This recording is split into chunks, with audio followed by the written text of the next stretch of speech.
Hello guys, nandito na naman tayo at may ipapakilala ko sa inyo na isang uri ng pinag-aagawan dito sa Bicol. Yung pinag-aagawan dito sa Bicol na prutas. Ayan. Ito yan yung kung nakikita nyo yung prutas na yan sa aking taas. Ayan, makikita nyo. Ito guys ang kanyang bunga. Ito, makukuha tayo ng kahit isang bunga nito. Ayan. Tinatawag ito dito sa amin na aratilis. Ito, pinag-aagawan ito dito sa amin.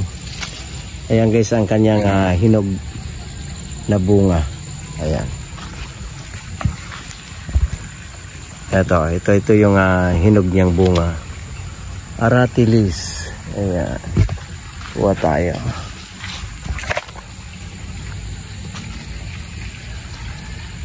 Napakasarap ang hinog nito. So yung guys, ito guys ang aratilis. Ito yung kanyang dahon. Ayan, kung makikita nyo, yan yung kanyang dahon. Ito yung kanyang ito yung pinag-aagawan dito namin na isang bunga ng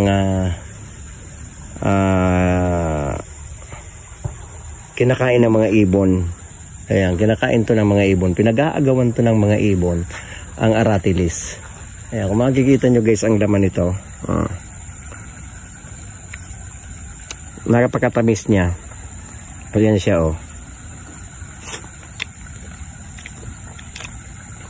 Ayan. Kaya ang gustong gusto to ng mga ibon kasi napakatamis itong aratilis.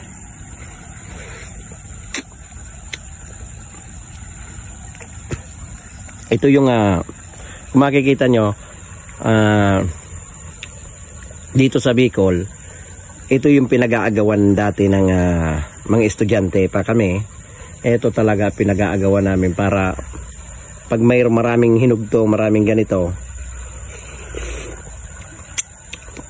marati kami nag-aagawan ng aking mga classmate. Yan ang kanyang pinaka guys, pinaka hinog niya, pulang-pula na.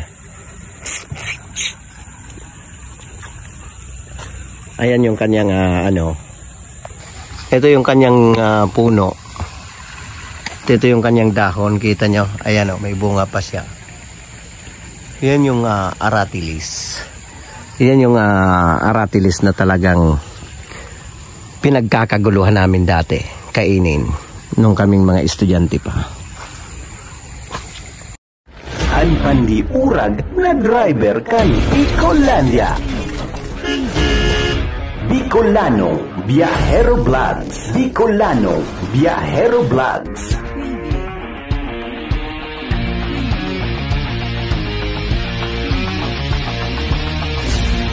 Basta Bicol, Uragon.